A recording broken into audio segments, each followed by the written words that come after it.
Buenos días a todos.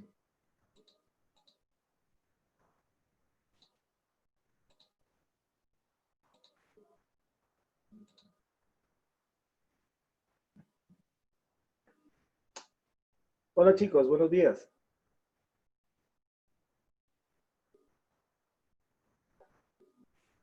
Vamos a esperar un momentito para que dar tiempo que los demás compañeros se agreguen. Unos 30 segundos ahí. Buenos días, Miguel. Buenos días, Leo.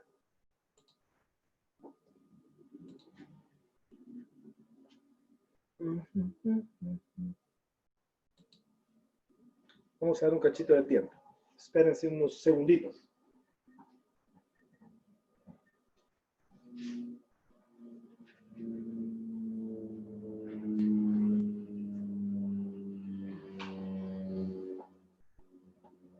Y todo lo que yo limpio, lo de la clase anterior.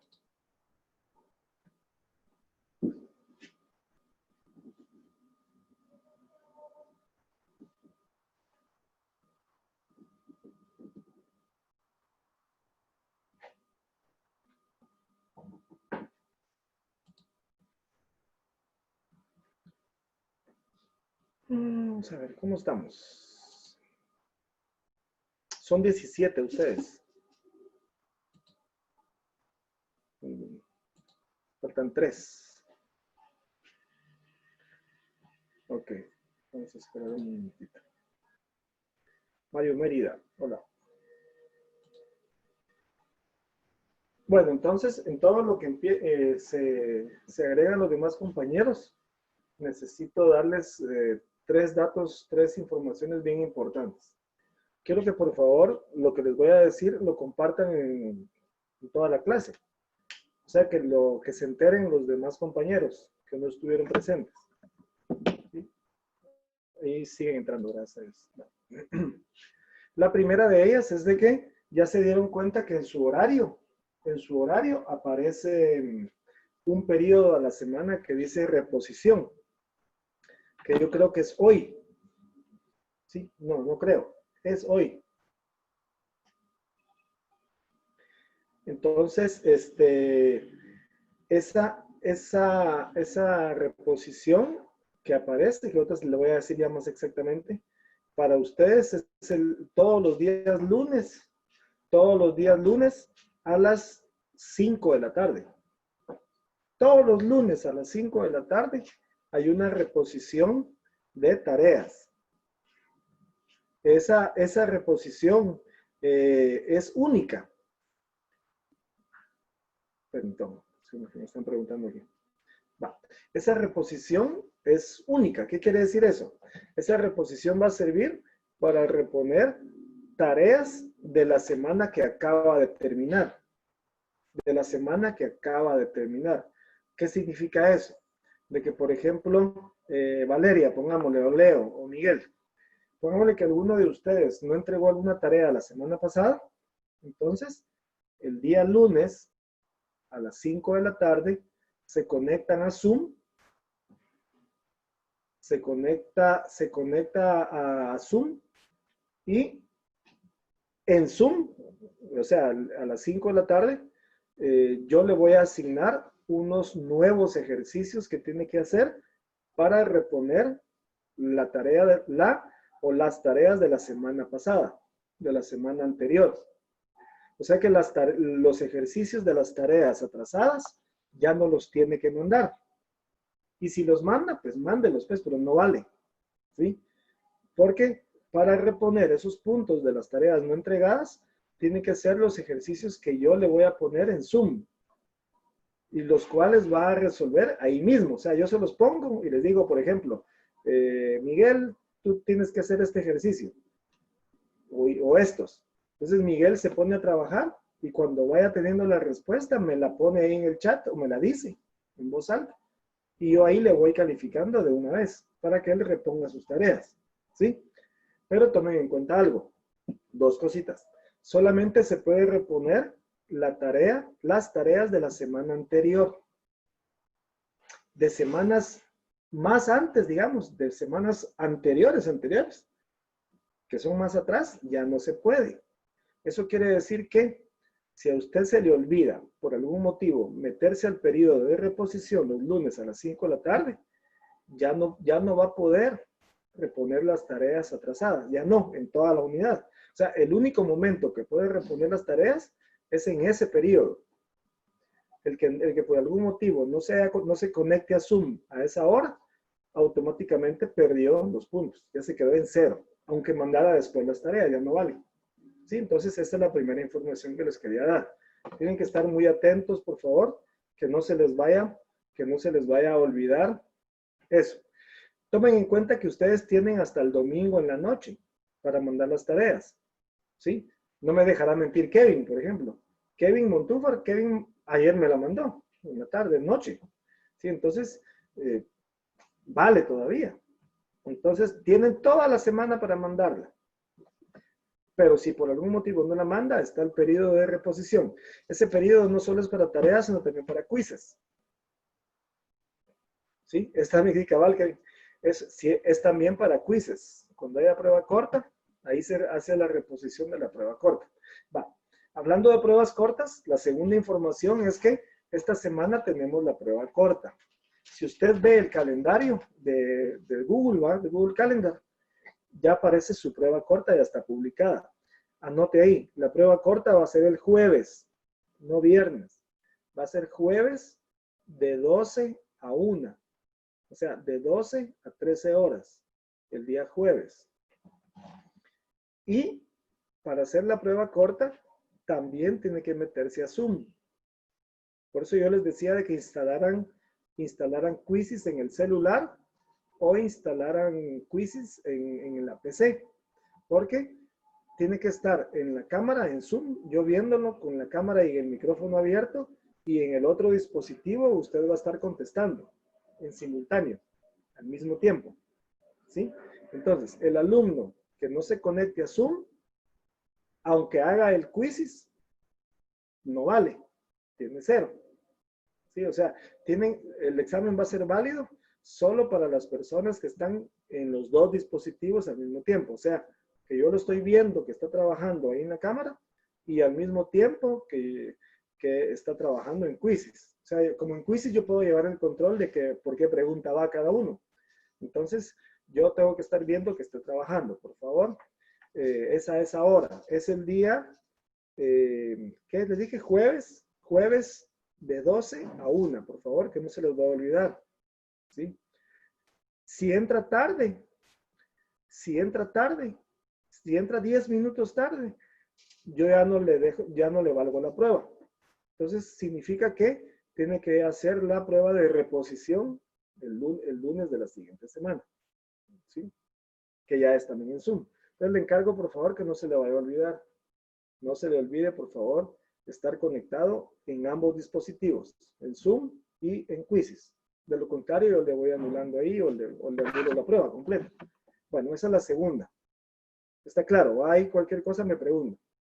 Y la tercera es que por orden de dirección, durante las clases tiene que estar con la cámara abierta.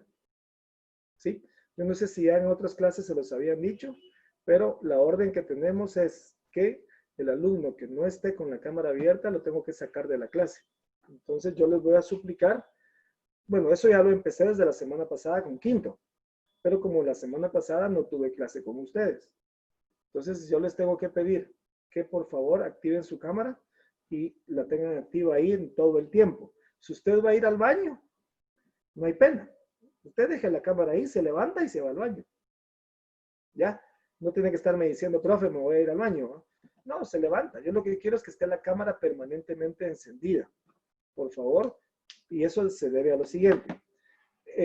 Los que son coordinadores en el colegio y Mario, que es el director, ellos están como administradores. En cualquier momento ellos se pueden meter a esta clase.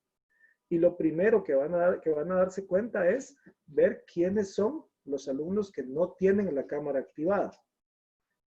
¿Sí? Entonces, yo no quiero que ellos les vayan a mandar correo a sus papás o que me digan a mí, mire, profe, ¿y por qué no ha sacado por ejemplo, ¿Por qué no ha sacado a Sergio Landa si él no tiene la cámara activa? ¿Sí? Entonces, yo les suplico por favor que para evitar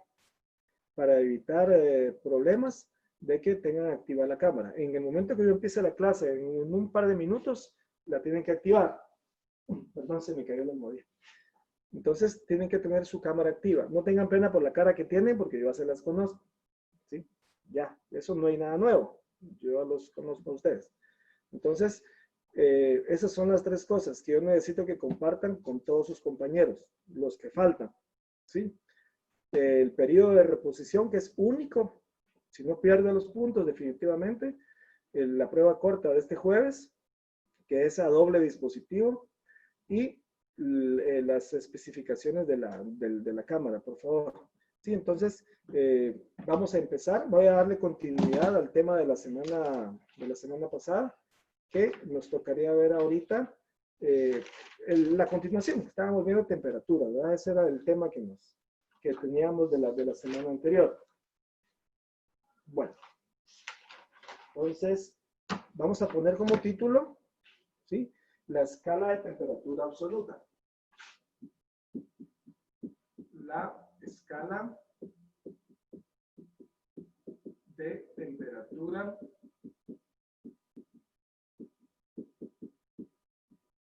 absoluta.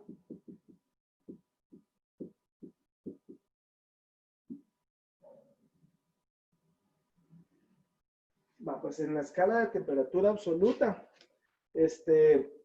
fíjense que esa surgió porque la semana pasada yo les había hablado de dos cuates, ¿verdad? De Fahrenheit y de Celsius, ¿sí? De estos dos. Entonces ellos habían decidido arbitrariamente cuál era su cero, cuál era su punto de ebullición y cuál era su punto de congelamiento. ¿Sí se acuerdan, no? Que yo les había puesto los dos intervalos, el punto de ebullición y el punto de congelamiento. Ese fue Celsius y fue Fahrenheit. Pero resulta que ya ven que hay todo tipo de gente, ¿va? Había gente que se confundía porque el cero de Celsius no era el cero total, no era el cero absoluto, digamos. Sí, no era el cero absoluto. De hecho, el cero de Celsius era 32 Fahrenheit. Entonces se decía, ¿cómo es posible que cero de uno era 32 del otro? Y entonces, ¿en qué estamos? Entonces creaba cierta confusión. A raíz de esto, un señor que se llamaba Lord Kelvin, su apellido era Kelvin, él creó, bueno, él fue uno de los dos que creó la escala de temperatura absoluta. ¿Qué significa? Que él logró colocar el cero absoluto. El cero, o sea que es lo más bajo que puede haber, ¿sí? Y la relacionó con la temperatura en grados Celsius. O sea, los grados Kelvin están relacionados con los grados Celsius. De tal modo que este cero absoluto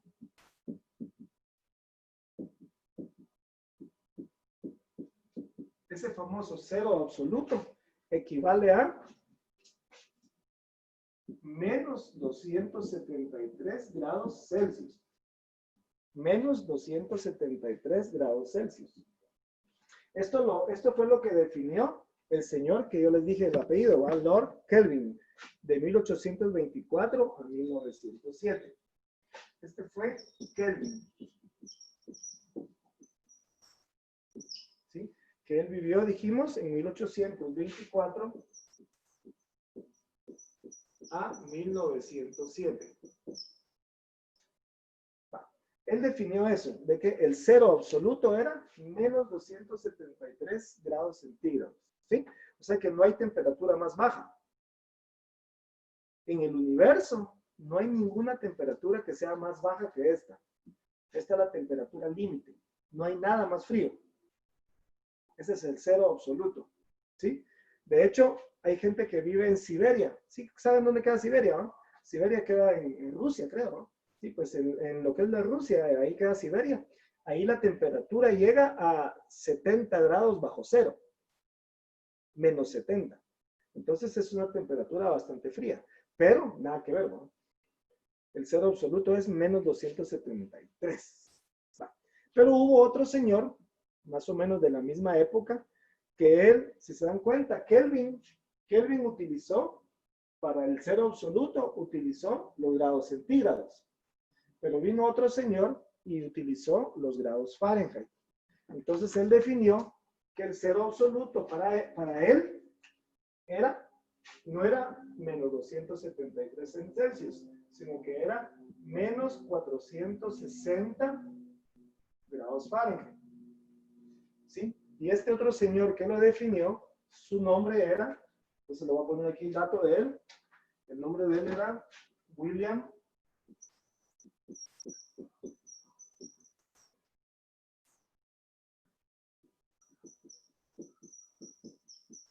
Rankine. Y él más o menos en 1859, ¿verdad que no tengo el dato del nacimiento de él? Vale, en 1859 él definió que el cero absoluto en función de la temperatura de grados Fahrenheit. Entonces tenemos los grados Rankine, que yo creo que, no sé si alguno de ustedes ya los había escuchado alguna vez en su vida. Yo creo que solamente los que uno escucha son Celsius o centígrados, Fahrenheit, y a veces que teníamos ya idea que existían los grados Kelvin, ¿verdad? Pero yo creo que los grados Rankine, esos casi nadie los conoce, ¿sí? Que la diferencia está en cómo utilizan el cero absoluto, ¿verdad? Uno con grados Celsius y otro con grados Fahrenheit. Miren, pues, vamos a ver, pongo aquí esto. La temperatura en Kelvin, vamos a decir que es la temperatura en Celsius más 273. La temperatura en Rankine es la temperatura en Fahrenheit más 460. Ahí están las fórmulas para poder calcular cualquier temperatura en esos dos, ¿verdad? Usando grados Rankine o grados Kelvin, cualquiera de los dos. Cualquiera de los dos. Si vemos la congelación y la ebullición con cada uno de ellos, tenemos lo siguiente. Por aquí. Vamos a ver. Esto le va a ayudar para entender un poquito más. En el caso de Kelvin, tenemos la congelación, el punto de congelación, ¿sí? Lo tenemos a 0 grados centígrados, que es exactamente lo mismo que 273 grados Kelvin. ¿Sí? Y el punto de ebullición lo tenemos a 100 grados centígrados o equivale a 373 grados Kelvin. ¿Sí? Ahí está la congelación y la ebullición usando los Kelvin. Pero si lo hacemos con los otros grados, con los Rankine, tenemos que la congelación, ¿sí?, equivale a 32 grados Fahrenheit, que equivale a 492 grados Rankine. Y la ebullición,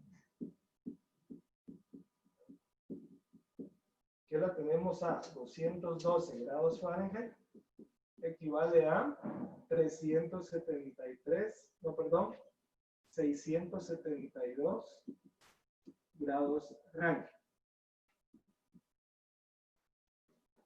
Bueno, entonces ahí está como un dato, ¿verdad? Para que lo tengamos presente. ¿Cómo funciona esto de las escalas de temperatura? No olvide que todo eso es invención del ser humano. ¿Sí? Las escalas de temperatura en centígrados o en Fahrenheit o en Kelvin o en Rankine es invención del ser humano. No es algo que haya sido definido por el poder superior, ¿verdad? No, sino que ya es algo que el ser humano inventó como un punto de referencia. De hecho, yo le comentaba que los Celsius usó temperatura con agua normal. En cambio, Fahrenheit utilizó agua salada. Y por eso cambió un poco la escala, ¿verdad? Por eso cambió la escala. Igual Kelvin, igual Rankine, ¿verdad? Ellos se basaron en los otros. Pero todo eso de las escalas de medición son cosas que el ser humano ha inventado. Por eso yo insisto en esto. ¿Sí? El horario que tenemos es que sea a las 9:20 de la mañana. Eso es invención del ser humano, ¿verdad? ¿Sí? Son cosas que el ser humano ha inventado como para mantener un cierto orden. ¿Sí? Pero ese orden es relativo a cada lugar de donde estamos. Por ejemplo, en Islandia ahorita, en alguna época del año, solamente hay 4 horas de luz en todo el día. Nosotros aquí en Guatemala, ahorita estamos pasando en la época en donde hay mayor luz. Si usted se da cuenta, amanece más temprano y se oscurece mucho más tarde. Esto es, el día más largo del año fue el 21 de junio. Y el día más corto del año va a ser el 21 de diciembre. Ese día va a haber menos luz y más oscuridad. Pero como estamos muy al centro, ¿verdad? No lo notamos. No lo notamos. Va. Entonces, esto es con relación a las temperaturas. Más que todo era informativo, ¿verdad? ¿Sí? Para que a la hora que le pidan hacer alguna conversión, ya sepa cómo se hace. Y le presenté a los grados ranking, ¿va? Que son los nuevos, digamos, los Kelvin. Va. Voy a quitar esto porque voy a empezar con el tema principal del día de hoy, que era dilatación lineal. ¿Sí? Entonces, si ya lo tienen, ya lo copiaron, como título pongamos dilatación lineal.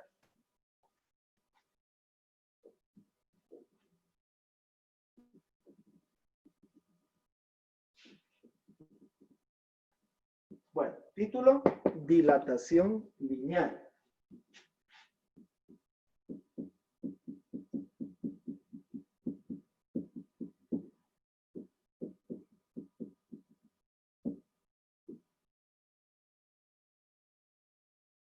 Ok. Ese es el título. Pon ahí dilatación lineal. ¿Cuál creen que es el efecto principal que produce el cambio en la temperatura en un objeto? ¿Cuál creen que es el efecto principal que produce un cambio de temperatura en un objeto? Su efecto principal, precisamente, es el cambio de tamaño. ¿Sí? Con un objeto sometido a cambio de temperatura, cambia su tamaño. Generalmente crece. Cuando la temperatura aumenta, el objeto aumenta de tamaño. Y cuando la temperatura disminuye, el objeto se achiquita. Por eso yo les decía en la clase de que en la noche, cuando ya tenemos algún tiempo de estar con la luz apagada, se escucha cómo los muebles traquean, como truenan, trac, hacen así, ¿va? Porque eso se debe a que, como ya no hay luz encendida, baja un poco la temperatura y eso hace que los muebles y la madera vuelva a su tamaño. Por eso se escucha cómo los muebles suenan, ¿va? Cómo traquean. En el caso de las cuerdas de una guitarra, los que tengan guitarra en su casa, no me dejarán mentir que a veces, dependiendo de la temperatura que haya, a veces las cuerdas se escuchan. Se oye pling. Se oye. Entonces cualquiera dirá, pues, están espantando o algo así, a se pone a pensar en otra cosa, pero eso se debe al cambio de temperatura, ¿verdad? Entonces, miren, pues, el principal efecto que produce el cambio el aumento de la temperatura de un cuerpo es que el cuerpo va a aumentar su tamaño. Eso es seguro. ¿Sí? Al aumentar la temperatura, el cuerpo se va a dilatar. ¿Sí? Así es como se llama, dilatar. Permítanme un segundo, voy a conectar mi cargador, que me está avisando que no tengo mucha carga. Espérenme un segundo.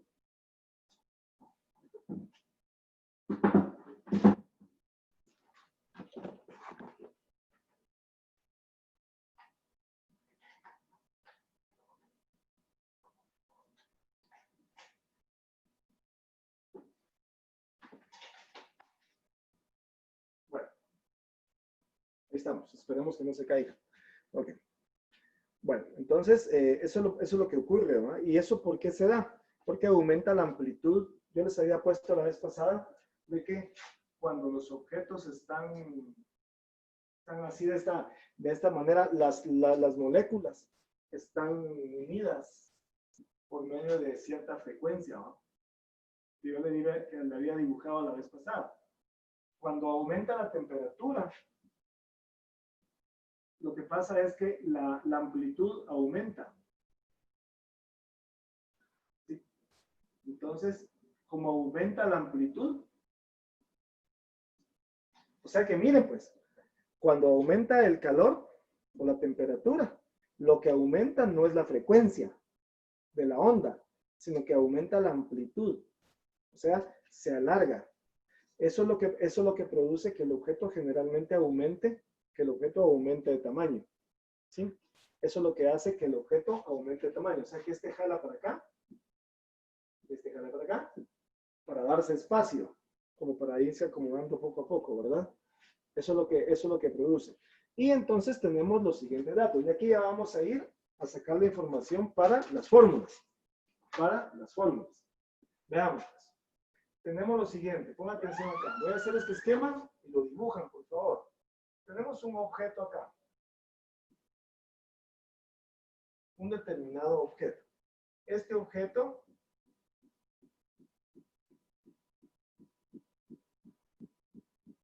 tiene una temperatura inicial. ¿Sí? Y cuando se somete a una temperatura mayor, el objeto va a aumentar su tamaño. El objeto va a ser más grande. Esto es cuando tiene una temperatura final o simplemente T. Pero note aquí lo siguiente. Veamos dónde aparecen las componentes de las fórmulas. De aquí para acá, le vamos a llamar a eso longitud inicial. Esta es la longitud inicial del objeto. Y de aquí para acá, le vamos a llamar la nueva longitud, o sea, L, solamente la L. Pero, si usted observa, hubo un incremento en la longitud. Entonces, vamos a llamarle de aquí para acá, que fue lo que se incrementó la longitud, le vamos a llamar delta L, o sea, el cambio en la longitud. Al cambio en la longitud, le vamos a llamar delta L. ¿Sí? Entonces tenemos ahí el objeto a temperatura normal, a una temperatura tiene una cierta longitud.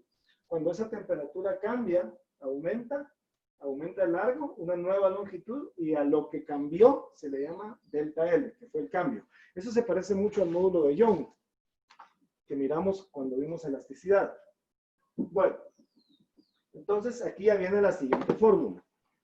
Miren, tenemos que, lo voy a poner acá.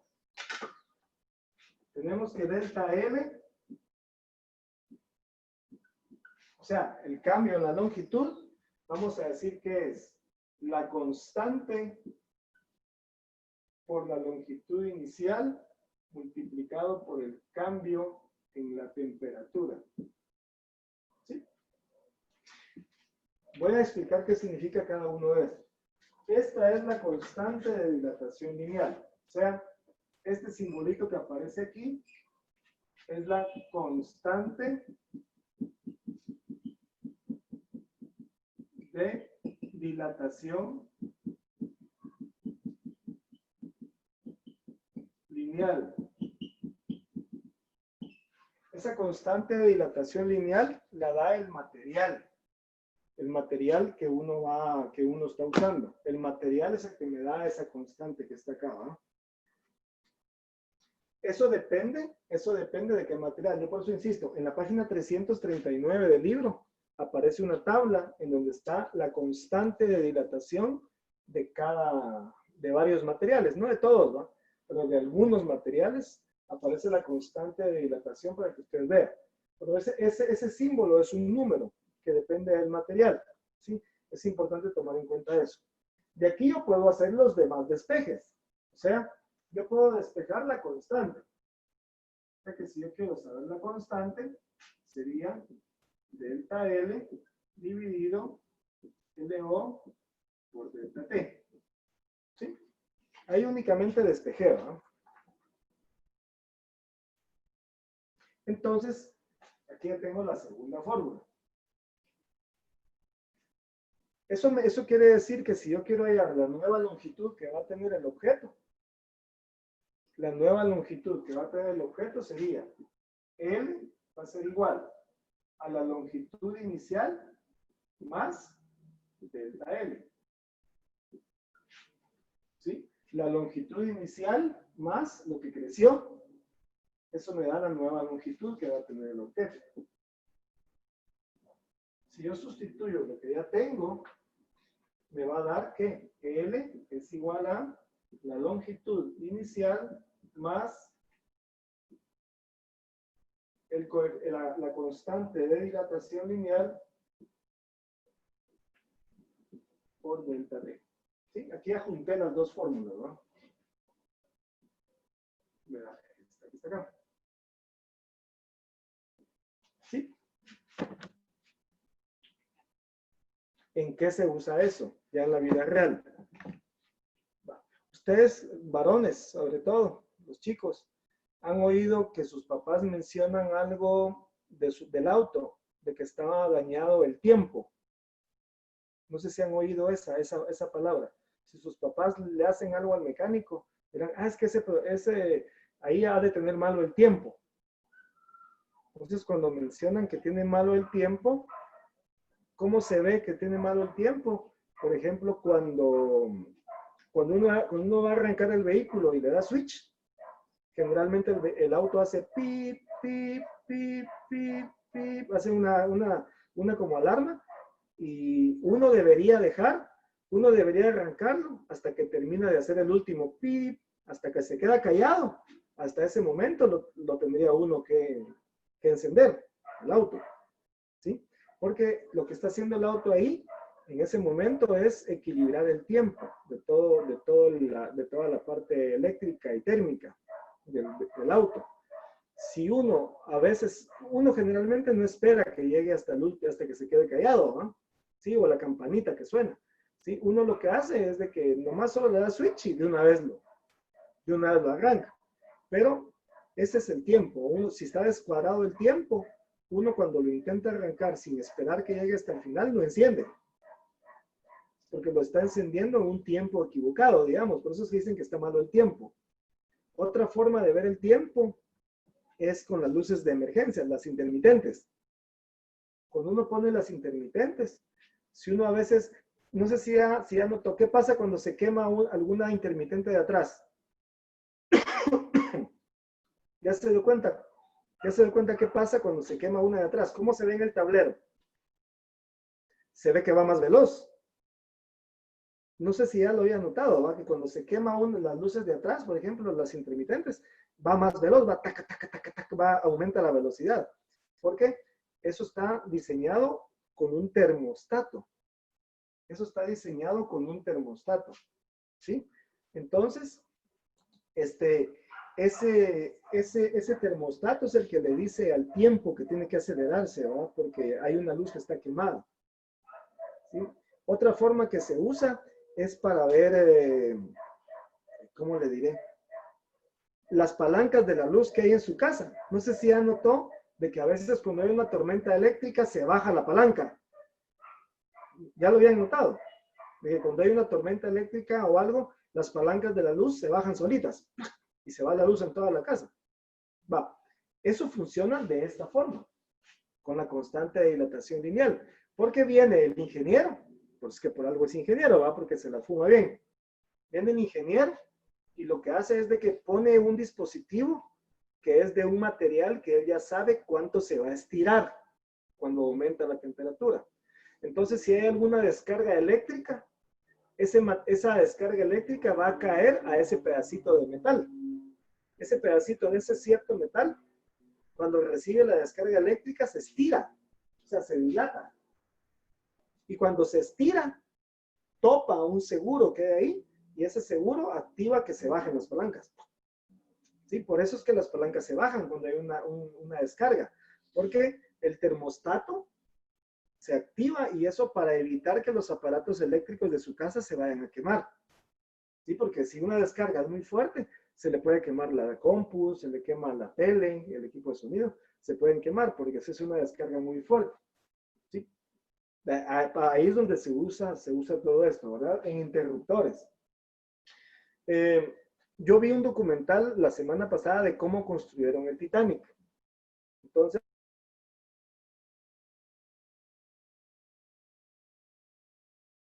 uno irse a todo el barco así como, o sea que yo podía navegar a lo largo de todo el barco, como que fuera un juego. Yo me podía meter al Titanic y podía ir a ver cómo eran todos los pasillos y cómo era la sala de máquinas, como que yo fuera un pasajero, ¿sí? Y me llamó la atención de que cuando yo fui a la sala en donde estaban, a la sala de máquinas, no olviden que el Titanic era un barco de vapor, ¿no? Entonces, cuando yo fui a la sala a la sala de máquinas, en donde estaban las calderas, a mí me llamó la atención de que las vigas que transportaban, que tenía toda esa parte de ahí, dije yo, pucha, por estas vigas las hicieron más chiquitas. Porque si uno miraba el espacio que había, era como así, digamos, ¿va? Y la viga llegaba como acá. O sea, le sobraba un gran pedazo. Dije yo, de plano que se baboseó el ingeniero, el que se echó las piezas, ¿va? Porque la hizo más chiquita porque no le, como que le sobró espacio, ¿va? Entonces yo caía en esa cuenta, decía que por qué había dejado más pequeñito ahí. Y que si cuando y después dan la explicación por eso, decía ahí que era porque cuando el vapor pasara por ahí, por esa tubería, el metal se iba a estirar. O sea que ese espacio que tenía aparentemente que le sobraba, era exactamente el espacio que iba a crecer.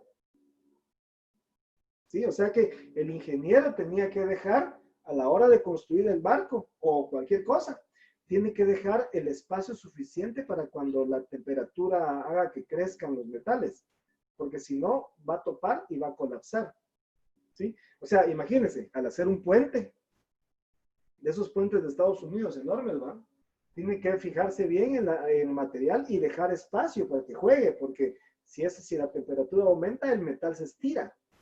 Y si no le deja espacio, va a colapsar y se va a caer, que fue lo que pasó con las Torres Gemelas.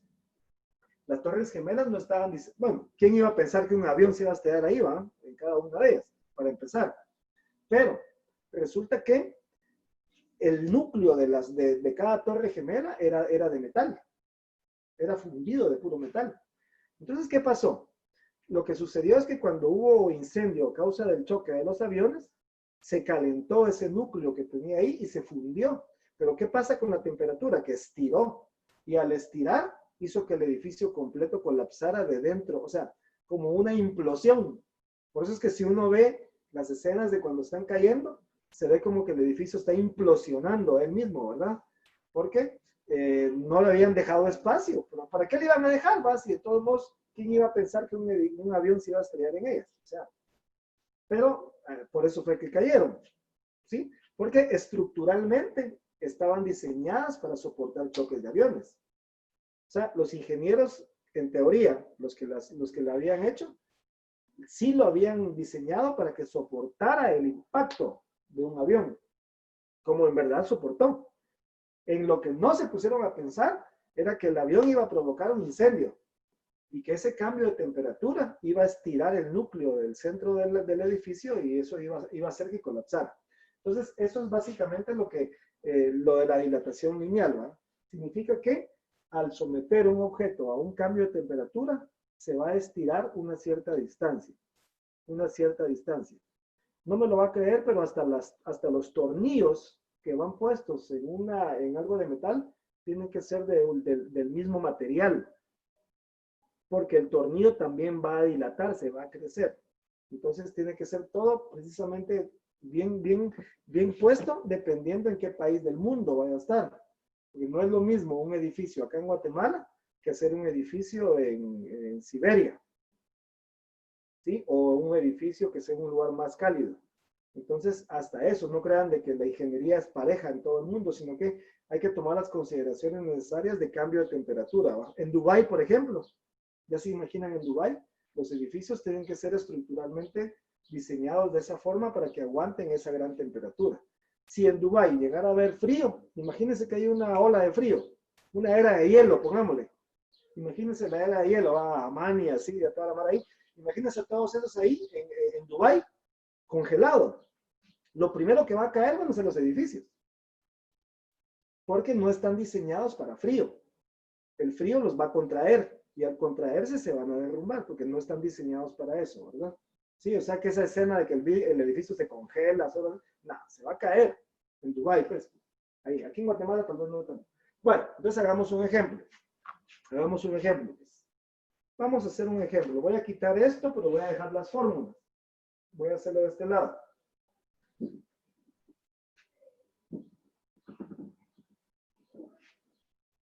Entonces dice, en el ejemplo, una tubería de hierro tiene 60 metros de longitud. Vamos a poner acá.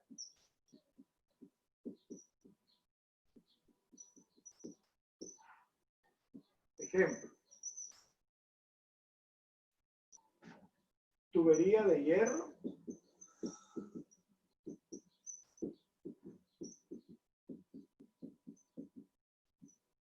Ajá. Tiene 60 metros de longitud.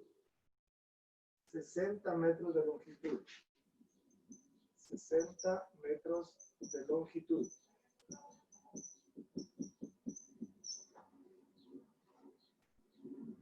A temperatura ambiente. A temperatura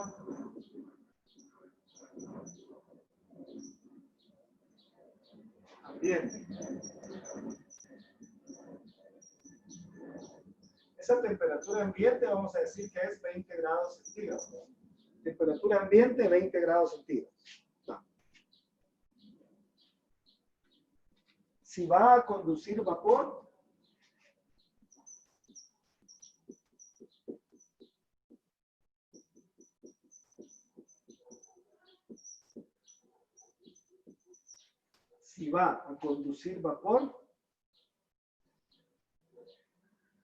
¿cuál será la tolerancia a la dilatación?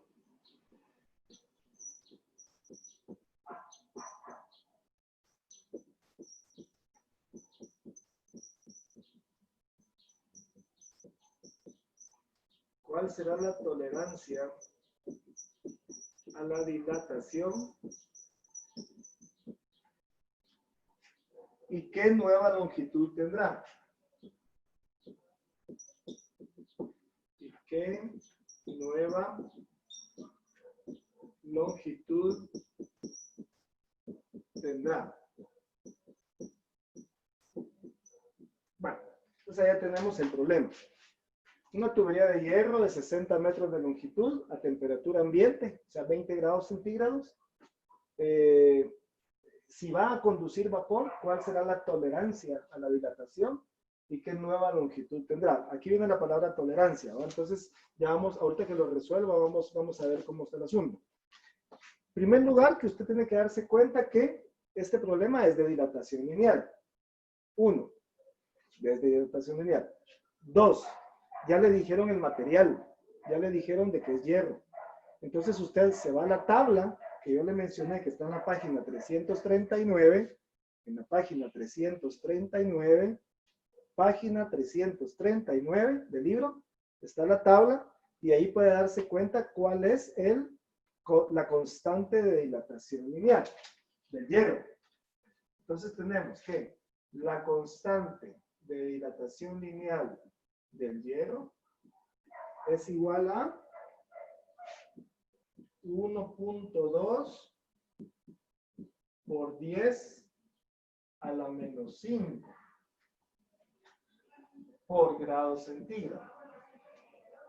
En esa unidad de medida va a aparecerle en la tabla, por 10 a la menos 5, ¿sí? Por grado centígrado. Esa es la constante de dilatación. Bueno, entonces aquí tenemos, ¿qué otro dato tenemos? Tenemos la longitud inicial. O sea, la longitud inicial es de 60. Y tenemos la temperatura. Tenemos las temperaturas. ¿Qué temperaturas tenemos? Tenemos la temperatura inicial, digamos. La temperatura inicial, que era 20 grados centígrados. Y tenemos la temperatura final, o temperatura solo así, la T, que sería, dice ahí que va a conducir vapor. Si va a conducir vapor, ¿a qué temperatura empieza a evaporarse? Es la ebullición, ¿verdad? A 100. 100 grados centígrados. Entonces ya podemos aplicar las fórmulas de este lado. Entonces yo puedo hallar mi cambio en la longitud, que sería, si aplico esta fórmula, la primera que aparece ahí, me va a quedar que el cambio en la longitud va a ser igual a la constante, que es 1.2 por 10 a la menos 5, por la longitud inicial, que es 60, por el cambio en la temperatura. Este delta T, este triangulito T, que aparece ahí, es el cambio en la temperatura. ¿Qué cambio hay de temperatura de 100 a 20? Hay 80, ¿sí? Por 80.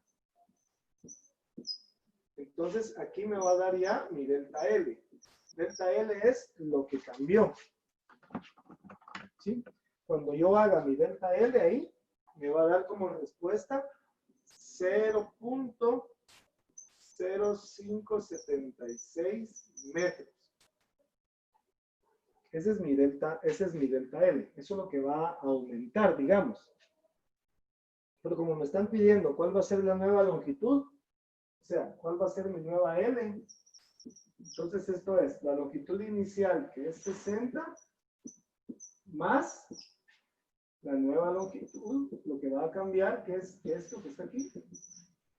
Y me da la nueva longitud, que va a ser 60.057 metros.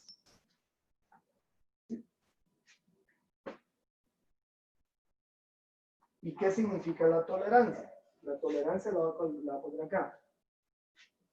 La tolerancia, vamos a llamarle T mayúscula, la tolerancia va a ser una tolerancia de 5.76 centímetros. La tolerancia generalmente se da en centímetros. ¿Por qué? Porque es tan pequeña la cantidad que se alarga. Lo que se alarga es muy poquito. Entonces, generalmente uno la da en centímetros porque no, en metros sería muy, poner el 0.0576, ¿va? Entonces lo pasamos a centímetros. ¿Cómo lo paso a centímetros? Lo multiplico por 100, o el punto decimal lo muevo 2 espacios a la derecha. Entonces ya me da en centímetros. ¿Qué significa eso? Significa que el que diseña esta tubería, el que diseña la tubería, tiene que dejar de un espacio por lo menos de 5.76 centímetros libre, lo que yo le decía del Titanic, ¿verdad? Tiene que dejar ese espacio libre porque eso es lo que va a crecer la tubería cuando lleve el vapor. Cuando el vapor pase, va a crecer 5.76 centímetros y él le tiene que dejar ese espacio de tolerancia. Por eso se llama de tolerancia, ¿verdad? Porque va a aumentar de tamaño. Y si no se lo deja, ya imagínense por un momento, esa tubería lleva vapor y supongamos de que no le dejó espacio. Pongámosle de que lo dejó cabalito. ¿Qué creen que va a pasar cuando intente crecer la tubería? ¿Qué creen que va a pasar? Va a explotar. Va a explotar porque ese gas que está adentro, y como no le dejó espacio para que la tubería creciera, esa presión que va a hacer hacia todos lados, va a provocar un aumento de lo que aparece tanto en las películas, ¿verdad? Un aumento de presión que va a provocar que estalle la caldera, en este caso, o que estalle la tubería. Entonces, por eso se llama tolerancia, esa tolerancia. En la caja de la luz de su casa, donde están las palancas que yo le decía, la tolerancia es mínima, es un espacito de menos de medio centímetro, pero suficiente. A la hora que le cae un rayo, ¡plum!, estira un cachitito, ese pedacito que está ahí, activa el seguro y se bajan las palancas, ¿no? Automáticamente. Cuando hay un temblor, cuando hay todo eso, se bajan las palancas solitas. Eso se llama termostato, ¿sí? Eso se llama termostato. Cada vez que escuche termostato, cada vez de que usted escuche termostato, está relacionado en primera instancia a una dilatación lineal. Bueno, ¿tienen alguna duda? ¿Hay alguna pregunta?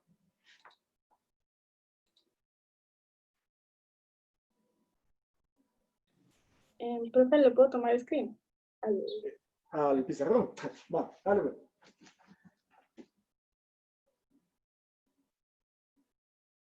¿Ya? Ya, gracias. Entonces, miren, lo que me preguntaba, por ejemplo, ahí me están preguntando qué pasa con los núcleos del CPU, ¿ah?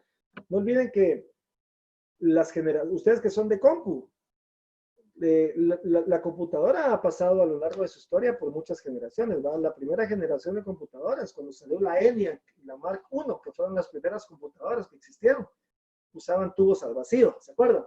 Los tubos al vacío eran los que usaban la primera generación de computadoras. Entonces resultaba que una computadora de ese entonces era del tamaño de una habitación. Imagínense el salón de clase. Entonces la compu era del tamaño del salón de clase y usaba unas cosas que se llamaban tubos al vacío.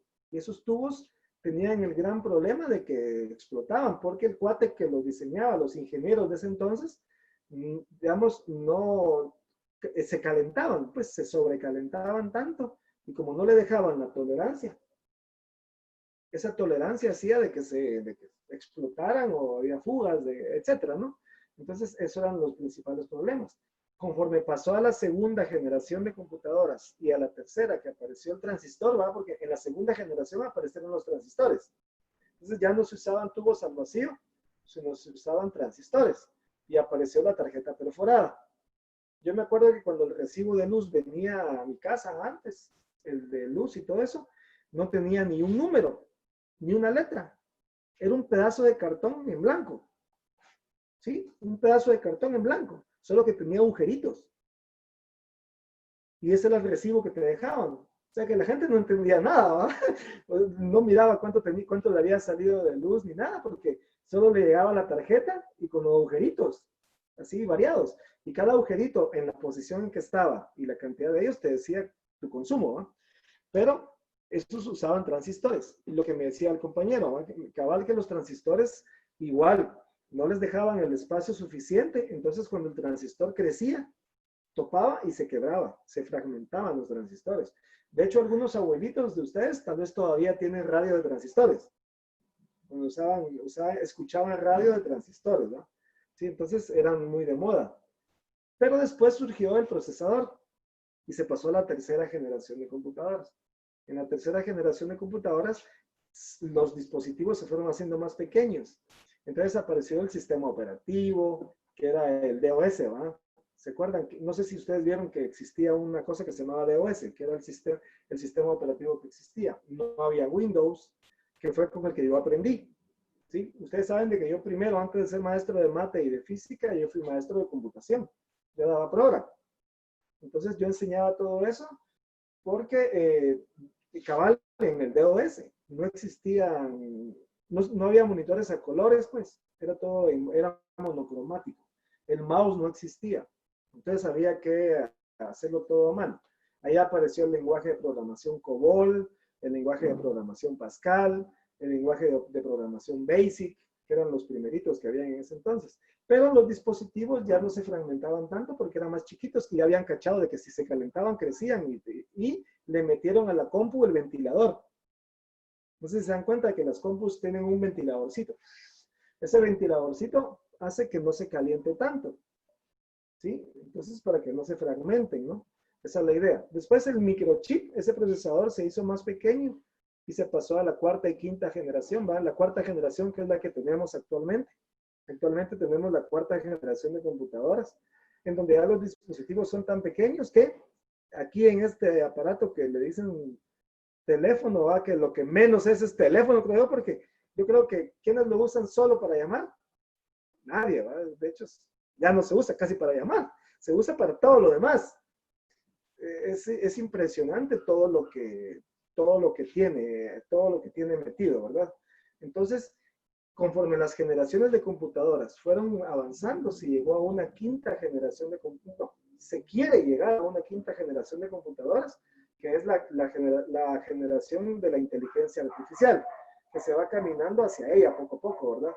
Ya saben ustedes de que ya hubo un torneo de que el mejor jugador de ajedrez del mundo, que era Garry Kasparov, creo yo, hace algunos años, se enfrentó con una computadora, con la mejor computadora del mundo, y jugaron 3 partidas. Una ganó la compu, otro ganó él, y en la otra tablas. O sea que empate, ¿va? Por el momento empate.